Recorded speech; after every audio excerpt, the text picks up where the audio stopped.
con las autoridades.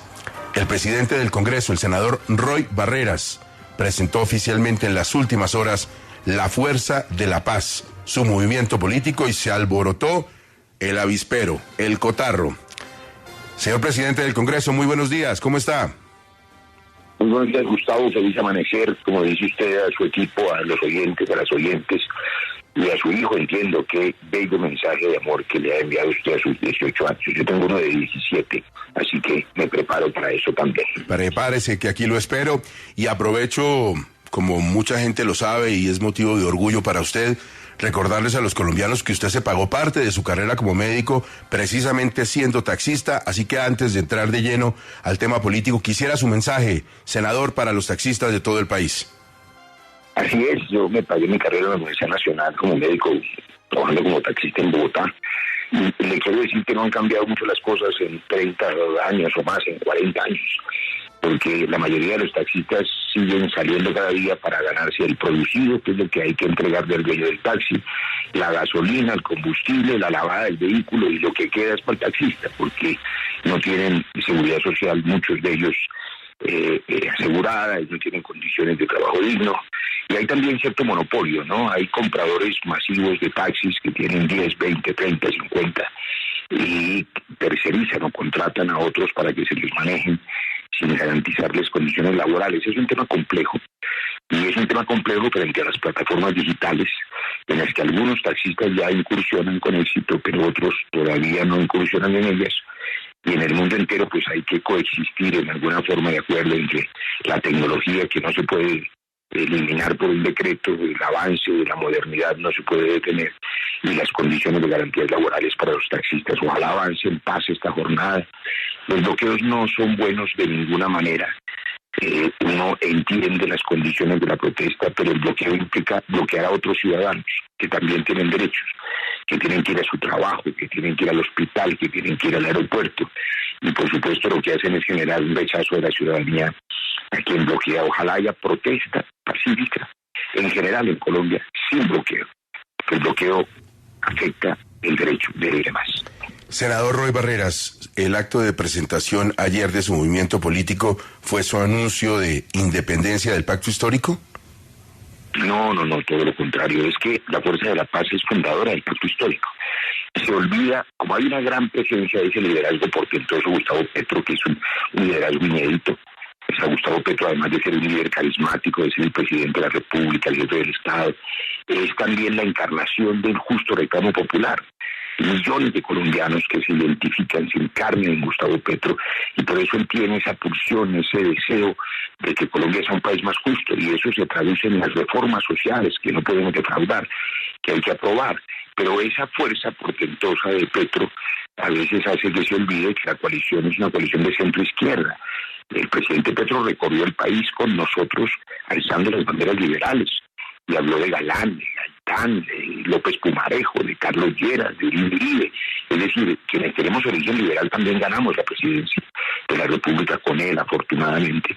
Y por eso a nadie debería extrañar que haya ideas liberales en el Congreso, en la bancada de gobierno y en el gabinete, porque es una coalición de centro-izquierda, y nosotros representamos ese centro liberal socialdemócrata, que fue lo que ayer le compartimos a la sociedad civil, a los campesinos, a los jóvenes, a los indígenas, y también a las instituciones privadas, a los gremios, a los empresarios, con un mensaje simple: hay que escuchar a todos los colombianos, gobernar para todos los colombianos y legislar para todos los colombianos en estas reformas, de manera que el país mejore y no se generen estropicios ni abruptas rupturas que puedan generar alteraciones en la vida de las familias colombianas, que es, digamos, nuestro gran pedido, que las reformas sociales tengan en cuenta a todos los colombianos y no solamente a un sector o a otro sector, y menos aún si son sectores muy extremos. Pero viendo la lista de invitados ayer a la presentación de su partido político, uno pensaría que hay una clara intención de alianza de su partido y de Roy Barreras como aspirante a la presidencia, con Cambio Radical, con la U y con el expresidente Juan Manuel Santos. No, gracias por ese pronóstico, pero digo con claridad aquí en micrófonos amables de Caracol, que quien esté pensando en una aspiración presidencial apenas a unos meses de iniciar nuestro gobierno, Petro, es un irresponsable, porque el tamaño de la tarea que tenemos por delante, con la reforma de la salud, pensional, laboral, el sometimiento a la justicia, la reforma al Código Minero, al Sistema Nacional Ambiental, a la Ley 142 de Servicios Públicos, la reforma política, la Jurisdicción Especial Agraria para los campesinos de Colombia, es descomunal la tarea. Mi angustia es que nos alcance el tiempo, por eso pedir las extras, por eso seguramente vamos a tener que tener extras y trabajar más, inclusive de junio a julio, y por eso me alegra que hoy ha empezado una nueva etapa, Gustavo, del trámite legislativo, que quiero resaltar. Ha terminado la etapa de las advertencias, de las alertas rojas, de las propuestas también, y hoy inicia la etapa del trámite legislativo en el caso de la reforma de la salud en la Cámara, bajo la presidencia y responsabilidad de Ahmed Escaf, el representante que preside esa célula, y comienza también el Plan Nacional de Desarrollo a trabajar en las condiciones económicas. Y esta nueva etapa, Gustavo, que ya no es la etapa de las alertas y de las alarmas, es la etapa de la construcción colectiva. La construcción colectiva con los ponentes, con las audiencias públicas, con la sociedad civil y también con las ministras del ramo y con el ministro de Hacienda en el caso de la adición presupuestal y el director de planeación, y con la ministra de Salud, Carolina Corcho, en el caso de la reforma a la salud. Construcción colectiva para garantizar que mejore el sector salud, que mejore el sistema, sin dejar a las familias colombianas desprotegidas de la noche a la mañana, que es nuestra tarea. Senador Roy Barreras, ayer tuvimos aquí conversación con Vivian Morales, la exfiscal, a propósito de una columna en El Tiempo. Quiero pedirle un minuto para recordar algo de esa conversación. Roy Barreras sin duda es el político más destacado y más experimentado que tiene el pacto histórico, y el manicomio es este gobierno. El desconcierto en que tiene el país, un día una propuesta, al otro día se echa para atrás, ese es el manicomio. Todas esas propuestas disparatadas del presidente Petro y un gabinete que realmente no sabe ni siquiera cómo interpretar al presidente, unas veces dicen una cosa y otras veces dicen otra. Entonces me parece que Roy, con la posición que ha salido a hacer críticas dentro del gobierno, pues se está convirtiendo y se debe convertir, al menos en guardián del manicomio por este momento. Tiene algo peor que la reforma de la salud, y es el caballo de Troya que están metiendo en el Plan Nacional de Desarrollo, que son 13 facultades extraordinarias al presidente de la República. Quiere decir que el Congreso se quitaría su función legislativa y le entregaría al presidente la facultad de sacar por decreto, sin que el Congreso meta su nariz. Con esas facultades simplemente dice que el presidente puede hacer y deshacer lo que sea en la rama ejecutiva. Si la reforma de la salud se la niegan, el presidente podría sacar una reforma muy parecida si se le dan las facultades extraordinarias. Esas son las llaves, las que no puede entregar Roy Barreras, no puede dejar entregar Roy Barreras al loco mayor. ¿Usted está dispuesto a ser el guardián del manicomio y a impedir que el presidente haga y deshaga? Gustavo, primero, la exfiscal y senadora Vivian Morales ha sido una opositora radical, no solamente al gobierno Petro, a nuestro gobierno, sino al gobierno Santos y a la paz. Ella votó en contra del plebiscito, votó por el no, se acercó mucho a la extrema derecha, y por eso recibo sus opiniones con inventario. Pero además quiero resaltar, el Congreso no es ningún manicomio. El Congreso, como todos los parlamentos del mundo, tiene una serie de personas que tienen ideas, propuestas, discuten también juegos de intereses visibles, diversos, múltiples partidos, y la tarea es lograr poner de acuerdo a las mayorías para obedecer el mandato popular. El presidente Petro es un estadista y es un hombre que tiene 3 directrices precisas que yo creo que ningún oyente de Caracol estaría en contra de acompañarlas: la paz total, la justicia social y la justicia ambiental. Es tarea de los ministros y también nuestra responsabilidad convertir esas directrices, que son nobles, necesarias, que son fruto del reclamo popular justo, en reformas sensatas, porque el afán de cumplir no puede significar destruir lo que existe, sino construir sobre lo construido, pero tampoco puede significar la desidia de no obedecer el mandato del cambio. No podemos defraudar el mandato del cambio. Ese equilibrio entre el mandato popular y las reformas sensatas es responsabilidad del Congreso, es responsabilidad seria, responsabilidad que vamos a cumplir. Y una referencia sobre las facultades. En general, en todo el gobierno, los ministros tienen cierta tentación. Como tienen la obligación de sacar las reformas de sus carteras, y a veces la ven difícil, entonces meten un articulito que diga: demos las facultades al presidente, a ver si se les alivia su tarea. pues no se les puede aliviar su tarea. Es la hora de la concertación con los ministros. Las reformas tienen que salir bien hechas y salir del Congreso. Las reformas, he dicho, no se hacen en las calles. En las calles se escucha el justo reclamo popular, pero las reformas se hacen en el Congreso. Tampoco se hacen en la Casa Nariño, las reformas se hacen en el Congreso. Entonces vamos a cumplir con responsabilidad, invitando a los ministros, a las ministras, a la mejor disposición del diálogo y de la construcción colectiva para hacer las reformas que el pueblo colombiano necesita, que merece y que exige, sin fracturas abruptas que generen, por ejemplo, crisis de salud pública, o que generen inestabilidad laboral, o que generen un daño en el mercado de capitales, en el caso de las reformas de salud laboral y pensional. Específicamente en ese tema de la reforma a la salud, del ex senador Gustavo Bolívar, cercanísimo al presidente, ha dicho que usted no puede hablar de reforma a la salud porque ha sido financiado por las EPS. ¿Eso es así? El senador Bolívar o ex senador Bolívar, que debo decir es un hombre auténtico y honesto, y él realmente se identifica con la primera línea y los defiende de corazón. Yo quiero decir esas palabras positivas porque él tiene esa característica que es honesta, pero miente descaradamente en muchos casos. Miente cuando hace denuncias que no son soportadas a otras personas, que cuando le piden las pruebas dice que se le perdieron en un trasteo, y yo ayer lo corregí públicamente. Miente absolutamente diciendo que me financian las EPS, jamás me han financiado las EPS. Hace uso de una Photoshop, de una noticia vieja que apelaba, imagínese usted, a una caracterización de la luciérnaga y a una información que corregí en su momento. En una lista de quienes sí se financiaron por las EPS, aparezco hace años porque mi padre tenía una clínica, nosotros teníamos una clínica, y por supuesto esa clínica privada, personal, aportó hace 10 años en la campaña mía, lo que significa financiación personal, absolutamente legítima. Y eso no es una EPS, es una IPS que jamás contrató con el Estado. Pero doy una prueba fehaciente, más allá de las palabras que se las lleva el viento.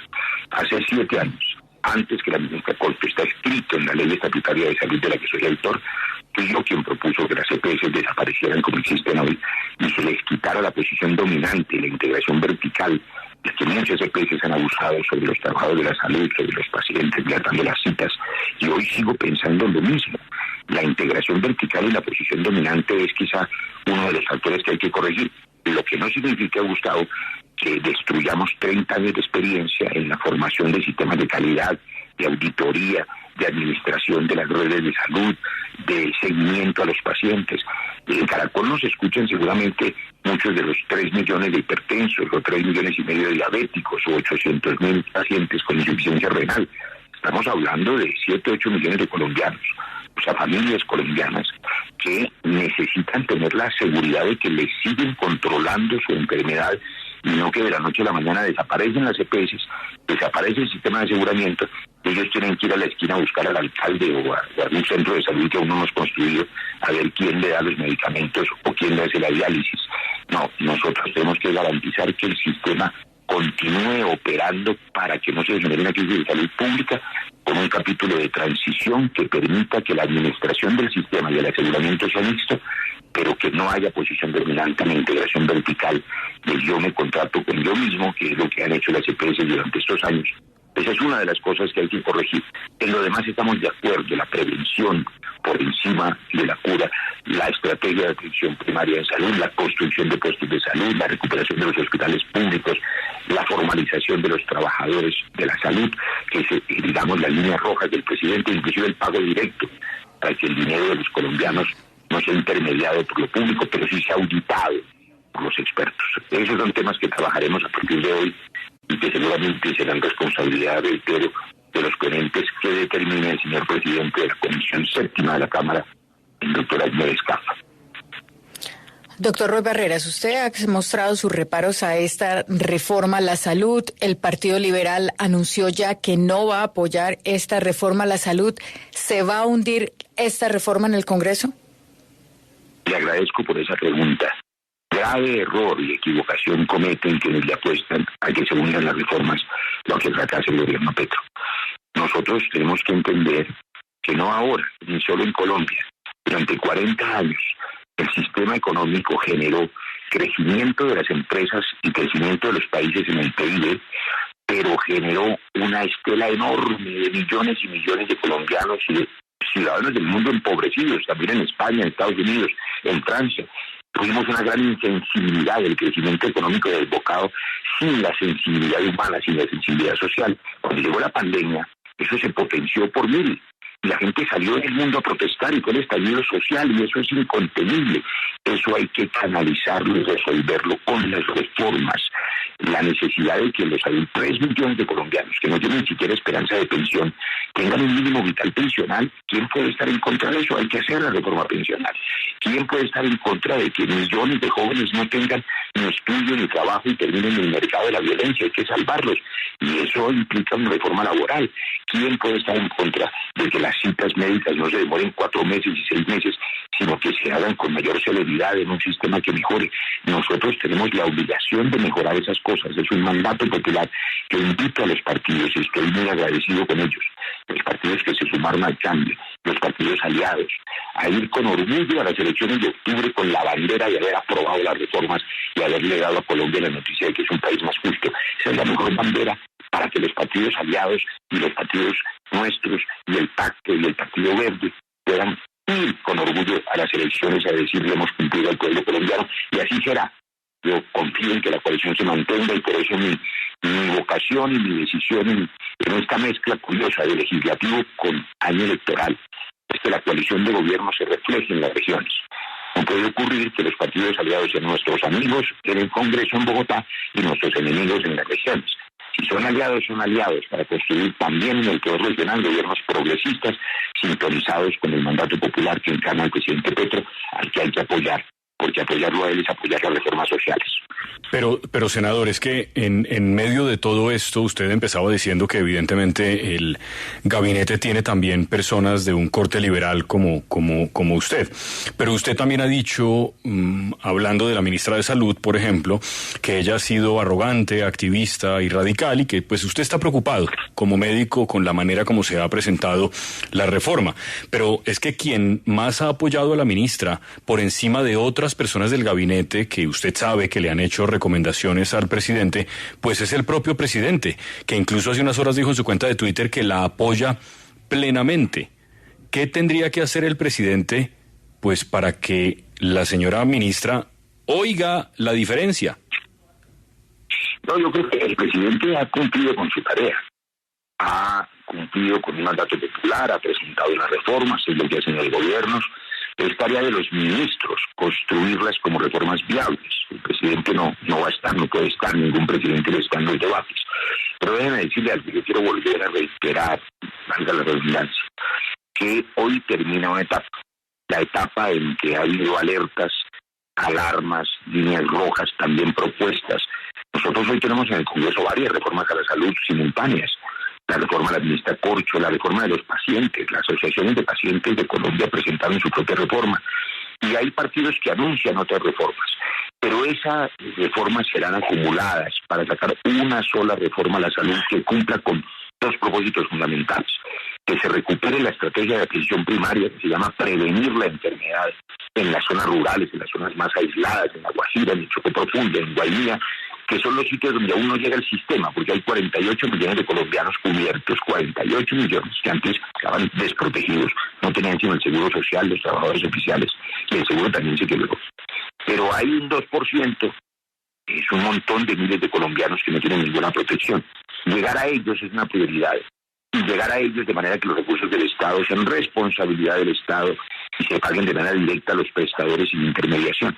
Esos son temas en los que nos vamos a poner de acuerdo. ¿Cuál etapa empieza hoy? La de la concertación. Y la concertación y la construcción colectiva implica, por supuesto, un diálogo abierto, lo más tranquilo posible, con la ministra de Trabajo, con la ministra de Salud, con los ponentes, con las audiencias de la sociedad civil. Es un trabajo de filigrana que yo espero además que se haga con seriedad, pero con la mayor celeridad, porque quiero recordar que esta no es la única reforma, que se viene la reforma pensional, que se viene la laboral, la ley de sometimiento a la justicia, que fíjese el ejemplo. Nosotros hemos trabajado duramente en esa ley, hemos puesto líneas rojas desde el discurso del 7 de agosto de la posición del presidente, él también las puso, y es que los narcos no podían tener impunidad y salir de las cárceles libremente sin ninguna garantía para los colombianos, y eso implicó que se abandonó la idea que algunos de buena fe y otros de mala fe habían ofrecido a los narcos, que era ir a la JEP, impunidad total, no es tradición, y se migró hacia el punto correcto. Una ley de sometimiento a la justicia, de desmantelamiento de organizaciones, que es generosa, es atractiva, pero que es justicia penal ordinaria con penas efectivas de prisión. Ese es un trabajo que se logró en esta etapa. Ahora viene convertir eso en una ley importante.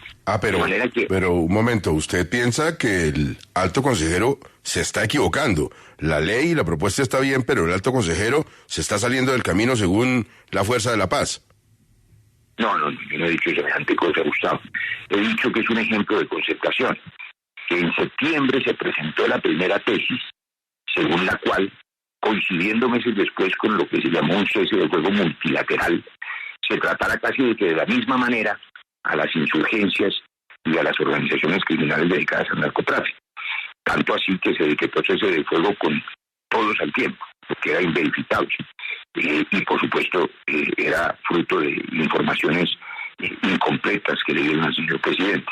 Pero de septiembre a ahora ha habido múltiples reuniones de trabajo serias, privadas, con los equipos de trabajo del senador Iván Cepeda, del senador Ariel Ávila, del comisionado de paz, varias con el fiscal general, con el equipo de asesores de la presidencia del Congreso, con el ministro de Justicia, que ha jugado un papel impecable en esta tarea, el ministro Osuna, y fruto de eso es esta ley, que es distinta a la oferta original, que no se había comprendido completamente que era inviable. Esa nueva ley es una ley, esta que se acaba de radicar, que es una ley en la que podemos confiar. Es una ley buena, positiva, que hay que apoyar. Esta ley de sometimiento a la justicia, inclusive las observaciones que ha hecho el fiscal general y anticipo, son observaciones perfectamente compatibles con el proyecto, no son obstrucciones del proyecto. Sí. Y seguramente allí saldrá una ley que se resume en una frase a los señores del narcotráfico. Y yo he dicho siempre, digamos con claridad, un mensaje a sus familias, y es, señores, ustedes tienen oportunidad de salvar sus propias vidas, de dejar de ser perseguidos. Todos terminan mal, terminan muertos, extraditados, traicionados. Recuperen su vida. El Estado les está diciendo, esto es lo que hay. Una ley de beneficios para recuperar su vida. Sométanse o el Estado los somete por la fuerza legítima del Estado. Esa es la posición correcta. En el Partido Nuevo, ¿Dilian Francisca Toro va a ser candidata a la gobernación del Valle? La presidenta del partido de la U es Dilian Francisca Toro, que tiene esa responsabilidad de su propio partido. No he sabido que ella haya anunciado que es candidata. En el caso de varios de los miembros del partido de la U, uno de ellos, por ejemplo, Werner Zambrano, el senador de la República, nosotros coavalamos esa candidatura como un gesto, además de que la coalición de gobierno se refleja en las regiones y que los partidos aliados lo son en las regiones porque también lo son en el Congreso, donde nos ayudan a aprobar las reformas sociales que son mi prioridad absoluta en este semestre. En la vida, quiero confesarles, es las reformas sociales. Hago un esfuerzo enorme para estar cumpliendo con ese deber, lo hago con entusiasmo, pero el esfuerzo son las reformas, que es la prioridad. Entonces, algunos candidatos, Alfredo Varela en el Atlántico, por ejemplo, el pasado militó y recibió el aval del partido de la U, él está aspirando en sí de manera clara a la gobernación del Atlántico. Nosotros lo acompañamos. El senador Rodrigo Villalba, que fue ministro de Agricultura, que es una figura del Partido Liberal, nosotros los coavalamos en el Huila. Es también un gesto responsable con el Partido Liberal que nos acompaña en las reformas. Domecq Turbay en Bolívar. Es también de origen liberal, si mal no estoy, aunque tuvo alguna militancia en el Partido Cambio Radical. Lo que sí quiero dejar claro es que el Partido Cambio Radical, al que respeto, es un partido que está en la oposición, o en la independencia, migrando a la oposición, y nada tiene que ver con la fuerza de la paz. Por eso entonces a usted le gustó más que estuviera Rodrigo Lara, que está alejado de Vargas Lleras, a que estuviera Barón Cotrino, que sí sigue siendo cercano a Vargas Lleras. No, a los dos los invité, son mis amigos personales, tanto el senador Germán Barón como el senador Rodrigo Lara, que entiendo ya no militan en esa colectividad, tienen una experiencia enorme. Ellos dos votaron todas las normas que permitieron la arquitectura de la paz. Ellos dos acompañaron la creación de la ley de víctimas y ellos están convencidos en dos cosas: que la paz es una prioridad nacional, aunque pase de moda decirlo, pero la violencia afecta a millones de colombianos también en las ciudades. el atraco, el asalto, la pérdida del control del territorio, la pérdida de seguridad. Nadie vive en paz en esas condiciones. Hay que recuperar la seguridad nacional. Ellos están convencidos de eso. Y están convencidos que las propuestas y las soluciones están en el centro y no en los extremos radicales. Yo decía ayer, con buen humor, que cuando a uno le disparan de lado y lado, algunos compañeros muy radicales del pacto dicen, no, Roy se alejó del pacto y entonces está traicionando las ideas de la izquierda. Y en la extrema derecha, como digo, la flipa hace un rato y la propia senadora Cabal, me acusan de lo contrario, de haber permitido que la izquierda llegue al poder, inclusive de financiarlos. Las dos cosas son falsas, pero si a ti te disparan de los dos lados, es porque estás en el centro, Gustavo. Senador, la Fuerza de la Paz, ya volveremos a hablar de esta propuesta política suya y de lo que se viene para más adelante. Una interesante charla para que entiendan los colombianos para dónde va y en qué está Roy Barreras. Muchísimas gracias, buen día para usted, senador. Muchísimas gracias, Gustavo. Me meto a la ducha porque tengo que estar a las 7 en punto en la Fundación Santa Fe cumpliendo con el deber. Muy buena suerte en esa gestión en la Santa Fe. Son las 6:27, noticias, todas las noticias en Caracol Radio.